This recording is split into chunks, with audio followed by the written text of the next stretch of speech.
Broadcasting from the business capital of the world, this is the Podcast Business News Network. Pretty much everything legally connected. What's law got to do with it? With Carol Sigmond, who is our professional of the year. And we're going to circle back to something we talked about a while ago because it was trending and now it's trending again. And I'm talking about the tariff situation. Welcome back, Carol. How are you doing today? I'm good, Steve. How are you? Good. And this is trending in a big way because President Trump has signed an executive order that will prevent high UF tariffs on goods from China from snapping back into effect for another 90 days. Literally just happened. So we're jumping on this right now. Now, your specialty is construction litigation, but you have your finger on the pulse of everything that's going on. And this is certainly one of those things. What was your initial reaction when you heard that he signed that executive order? I thought it was interesting because of all the tariff programs that he has, his program against China probably has the most staying power. It's the most impactful, and it's the one where he probably has the best legs to stand on under either the 62 or the 74 Act. So, and I say that particularly having to do with the 74 Act because of China's history of currency manipulation, which is very well documented and does give him a basis to take various actions. They're limited in scope and limited in time, but he does have a fair degree of flexibility under the 74 Act. Really, for China, did not a lot of his other tariffs have as many legs as his China tariffs do. So the outcome with this latest order, not a surprise. And as I understand it, if the deadline was not extended, then U.S. duties on China would have shot back up to where they were. I believe it was in April we last talked about this. So around 50%, yeah. Yeah. That all being said, here goes the Christmas toys. Well, buyers need to make their purchases now, so it's kind of important. What has gone on in terms of our economy, based on your view, in terms of what has taken place since April to present? So the impact of the tariffs is beginning to be felt. I saw a report this morning from Goldman Sachs suggesting that consumers have been absorbing about 22% of the tariffs, and it looks like by fall it'll be getting closer to 67%. So we're going to continue to see price increases. And it's not just going to be Christmas toys. It's going to be everything. So when I say everything, I'm talking about cars, new cars, and parts for cars. So this is going to have a big impact on auto insurance because the more expensive the parts are, the more the insurance companies have to charge to cover the accidents. So look for an increase in new cars, used cars, car repairs, and auto insurance. Are you saying, despite anything that's going on right now with signing this order, et cetera, you're feeling we're going to see this is happening? Okay. This is happening. Look at housing. You're going to have more expensive materials and housing prices, and that's going to affect homeowners insurance because that means housing repairs get more expensive. Okay. Now, it also, housing has been double impacted, not only by the tariffs on the materials, but the shrinking workforce, because we've talked about this before. 1 out of every 5 construction workers is an undocumented worker, and they are leaving. Some voluntarily, some not voluntarily, but that group is not protected. So many of them are leaving, and we have a smaller workforce out there. Smaller workforce, higher prices, jobs take longer, jobs cost more. Now, pricing, and then you have a whole host of other things that are going to get expensive: avocados, maple syrup, wine and spirits. Many of the fresh fruits and vegetables that come in from Mexico will get more expensive. Appliances because of the metal taxes. So washing machines, irons. I had to replace an iron recently, and the price of an iron for shirts is going up. Okay. I know we're getting granular here, but in my memory, and I bought an iron 3 years ago when I moved. Yeah. I'm going to say it was like $27-ish. 44. If it was 44, I would have probably thought twice about it. Now, now it's 44. Yeah. Wow. So that's what I'm trying to say. The prices are up. Washing machines, dishwashers, vacuum cleaners, anything that's got a lot of metal is going to cost more. My friend just bought a refrigerator, just shy of 3,000. Yeah. Nothing fancy, makes ice. That's about it. Wow. There you go. But all of this is being impacted. So, and prices tend to be sticky, even if the tariffs disappear. Not so clear to me what's going to happen to these prices, whether they come down or not. Well, it's a really great point you make there, Carol, because, manufacturers look at it, resellers look at it and say, well, they're paying for it. Let's just leave it where it is, even though, maybe the prices come down with a different tariff situation. Yeah, that hurts. So we have all of that happening. Yeah. But there's some more that's happened. I don't want to say it's been out of the public eye, let's say. So on July 31, the Federal Circuit, the 11 active judges of the Federal Circuit, held an en banc oral argument on the IEEPA tariffs. Those are the tariffs that President Trump has used for the bulk of his tariffs, not the 74 Act, not the 62 Act, but IEEPA. Very interesting argument. The judges were very well prepared. They had some very specific questions about the president's authority to tariff, given that duties and tariffs are not mentioned in the statute.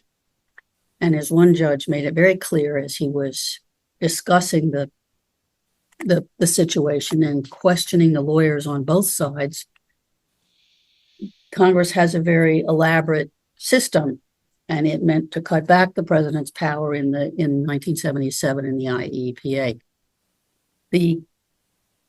Most of the commentators think that the government will lose in the Court of Appeals, and we're starting to watch for the decision to come. And they didn't hold an en banc hearing to waste time. They held an en banc hearing to accelerate time. And as we talked about the last time, they accelerated the briefing in June and July. This was a very quickly briefed case. It was argued to the entire bench, and one expects a decision no earlier than the middle of this month, which is just about here this week, to the middle of September. What will happen? If I'm a betting woman, I'm betting that the government loses, that the Court of International Trade decision is upheld. The tariffs under the IEEPA are found to be outside the president's authority. And then the president will announce that he's going to go for stay and cert in the Supreme Court. And in accordance with this longstanding custom of this court in particular, the Federal Circuit, which has national jurisdiction, they will stay their decision. They will stay the mandate down to the CIT, and they will allow the cert to play out. And then the question is, what does the president do? Does he announce the intention not to follow the Court of Appeals decision? That would create a constitutional crisis. Does he insist on a Supreme Court decision? Do Roberts and 5 members of the Supreme Court agree to grant cert? Very interesting. Mm-hmm. Without getting political, and I always put that disclaimer out there, that's not what we're doing here. We're just looking at facts and what has transpired. But now I'm going to ask your personal opinion. Do you think there's positivity in the tariff situation, imposing them, this whole thing going on here? What's your view of the positive? I'm not sure there is a positive. And it's important to set the context. The president talked about a trade deficit. We don't have a trade deficit. We haven't had a trade deficit since I can't tell you when. Because while we have a deficit in a very narrow area, which is to say goods, we have a massive trade surplus in services. And our economy has been transitioning from a goods economy to a service economy for 50 years. This didn't start yesterday. This started in the 60s when we started to push services, accounting services, technology services. I mean, we didn't have a problem. This entire exercise is on something that really wasn't that big a problem. And I don't know what the long term is. I don't think it's good. I don't think it's good to just to make the economy this uncertain for an issue that's not that important. Goods versus services. If services is where we have the huge surplus, let it go, let it run. We weren't being hurt. The dollar was strong. We were the world's currency. That was a soft power position for us. I'm not sure what problem we're solving that needed solved, and what emergency is so grave that we had to disrupt the international economy this way. I'm not sure. Even with all of this, many trade experts say there will be another 90-day extension after this one expires. Well, that's that line about, Trump doesn't follow through. He blusters and bluffs, and then he backs down. And we've seen that. And I think many of the experts are right. I think he intuitively understands the problem doesn't justify a major crisis. I don't think. And that's why he backs away from a major crisis each time. The question is, will he see a negative decision from the Federal Circuit as some kind of a power crisis, in terms of presidential power? That will be very interesting. And then it will be interesting to see how the Supreme Court plays it. What's your thoughts on Canada? Back in April, we were talking about Canada, China, et cetera, et cetera. Where are we at with that in terms of your view? My view is that trying to make Canada the 51st state is not a basis for tariffs. The fentanyl crisis, which was the basis for the tariffs, is not it's not a product of Canada. Canada has little to nothing to do with the fentanyl crisis. I don't think long-term the Canadian tariffs survive. I think the Canadians understand that. I think they are playing the long game, and I think they are playing a game intended to protect their economy, but I think they realize that this is a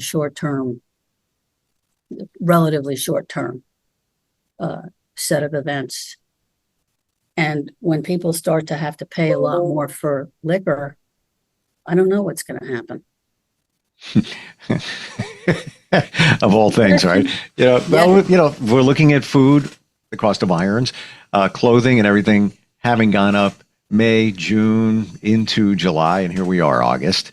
There's been repercussions from this. We've been feeling them. We've been seeing them. We've been paying for them. Maple syrup. Why would that be? It's one of the things the Canadians can tax to death. Okay, interesting. And without harming their economy too much. Funny you should say that, because it's just popped in my head. Father's Day, went to breakfast, and the server said, after I, ordered my meal, pancakes, whatever it was, would you like maple syrup, pure maple syrup? And I look at the price, and it was like $6 just for the maple syrup. That's it. We're not talking, a container of, we're talking probably a little thing you can pour on it. That much. So I guess that's what's going on now. Wow. Yes. Yeah, so I think I don't. right now, the American public doesn't quite know what to think. They've seen a lot. There's been a lot of noise. There's been a lot of carrying on. If Goldman is right, and if 40% more is going to start of these tariffs are going to start hitting the consumers are going to stop spending, and that's going to throw us into a recession. If that's the reality that none of us would want to think of. I even hear coffee could be going up. Now, I don't know why that would be, but the price of coffee beans, which, coming from Brazil and other countries. Well, Brazil is one of the countries that he slapped big tariffs on. Wow. Yeah, I mean, you can interfere with maple syrup. You can interfere with liquor. Don't mess with my coffee. Don't mess with my coffee. Sorry. Yeah. That's going to hit hard. There's, yeah. And keep in mind, I don't quite understand what the Fed's strategy is right now. They're holding the line on interest rates because the tariffs are creating inflation. We could get into that worst of all possible world, stagflation, in which the economy is stagnant, but there's upward price pressure. That would be not a great place for us. Well, you did mention interest rates. You specialize in construction, litigation, and more. What's your vibe now? We talked about this months ago in terms of the housing industry. Now, we already talked about construction costs going up because of the tariffs, but interest rate, buying an existing home, where do you think that's going to go? What's your vibe on that now? Going up. Really? Certainly not going down. I don't think the Fed is going to be increasing rates, but they have not done what a lot of experts expected, which was begin to decrease them. And I believe that's because the tariffs are creating inflationary pressures, and the Fed is going to hold the line on interest rates to keep the inflationary pressures down. And that is not going to be good in the housing area. And it's really, it's tragic. We have, new homes are getting more expensive. I don't care what kind of home you're talking about. Multifamily, single family, two family, they're getting more expensive. Young people need housing. It's not getting built. Other policies the administration is pursuing are adversely impacting moderate income home builders. Housing is going to become, to me, it's been a long-term crisis. Yeah. And worse. I don't see the tariff situation in any way, shape, or form curing this. And the Doge activities did not do anything to help the housing situation. The squeeze is there. Near me, a young couple just moved in. Got to say hi to them because Amazon delivered my order to their place because they were getting lots of boxes because they just moved in. And I don't know what they're paying exactly, but I got to say it's probably right around $4,000 for an apartment on Long Island, not New York City, and not Nassau County, Suffolk County. They got to be just at 4 or just a drop underneath it. How do you afford that? But then again, you can't afford a home because the down payment, the price alone, and now talking about the interest rate, where's the relief? Well, how about the young people? How about the student loans? These young people are paying off these crazy student loan debt too. We haven't cut them a break. We need to cut them a break somewhere. And the last administration was trying to force down the loan costs and trying to get as much of it wiped out as possible, whether you liked it or not, or whether you approved or not. That's what they were trying to do, is they were trying to get some relief to the young people so that they could, look at home buying and stabilizing their lives. But they've got the student debt. They've got the increasing prices on homes. They've got the impact for cars and other consumer staples that are being hit with the tariffs. They're not catching a break. No. And this is not this is not good for society. It had this thought the other day. I don't know why it popped in my head, Carol, but it's like the thought of when was the last time the government truly supported us, like truly supported us. And the first thing and the only thing really came into mind was during COVID with the small business loan that was forgiven. And that was substantial amount of money during a very challenging time. But it was like, wow, okay, man, I feel a little bit of love, for all the taxes and everything paid. And the government continued some of that with child care credits and things of that nature that continue. They're mostly now expiring. I was going to say the GI Bill was the last time the government really entered the economy in a way that was meaningful. COVID was much shorter. The GI Bill had impacts for a generation. Yeah. But impactful. I mean, if that wasn't there, wow. Well, GIs went to college. GIs were able to buy homes. I mean, that was positive and impactful. We aren't seeing, the Biden programs for COVID were much shorter in duration. They definitely served a purpose, and they definitely, as you point out, helped small business. They helped families. They did a lot of things. They slowed down the growth of some of the student loan debt. They did things like that, but all of that is over. And there was, even with that, not being negative here, just stating facts, there was uncertainty with that because you had the loan, but you didn't know whether you had to pay it back. You were waiting to hear if you did. And it was almost like you're rolling the dice. Well, we'll see how it goes. But eventually, most didn't need to, if not all. But it felt like, there was some care given there. Paying $44 for an iron, I don't know. I don't know about that. And again, I don't do politics. I really don't. I just look at the facts and try to piece the puzzle together. This change being made, tariffs, why are we doing that? How is that going to affect? And piecing all of this together, the pieces point to more challenge for the average American. Just is what it is. It's going to hit. It's going to hit the average American. Unfortunately, it's hitting hard. Yeah.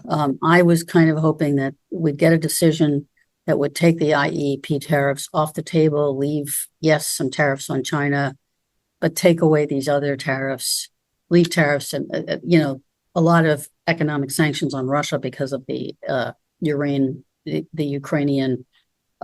invasion. Yep. But otherwise, stabilize the trade situation, stabilize the economy, allow prices maybe to settle down, and then let the Fed lower interest rates. That could be a good thing, but we need to have some certainty on these tariffs, and they need to be rational.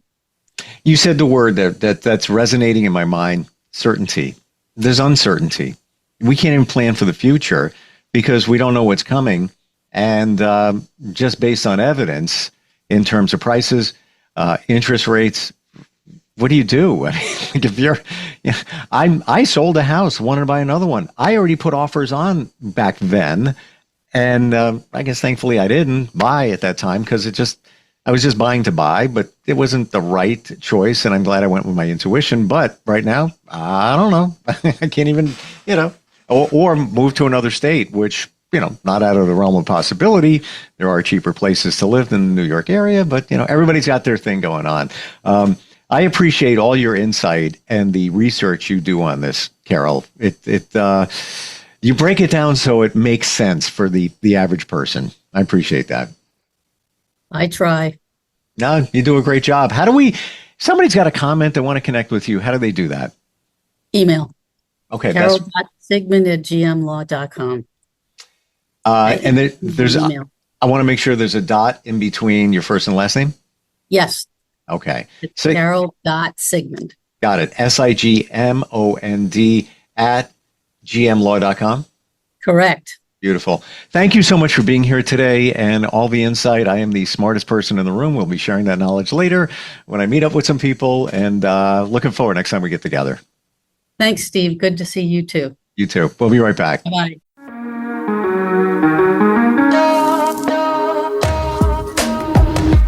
Broadcasting from the business capital of the world, this is the Podcast Business News Network.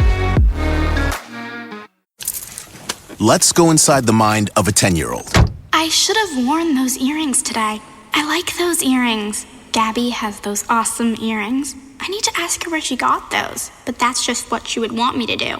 I'll have Michaela ask her for me. Buckle up, Sarah. Yeah, but then Michaela will be like, why don't you just ask her yourself? That's just like Michaela. Sarah, buckle up. Michaela's such a great name. I wish I was called Michaela. There's like a dozen Sarahs in my class. Hey, we're not hitting the road until you buckle up, honey. Oh yeah, seatbelt. I forget sometimes because my brain is like busy, you know? I wonder if there's pizza at school today. Sometimes it can be tough to get through to your kids, but it's not impossible. Always make sure they're wearing their seatbelts, even on short drives. Remember, you have the keys, you have the power. Never give up until they buckle up. A message from the National Highway Traffic Safety Administration and the Ad Council. Visit safercar.gov/kidsbuckleup for more information.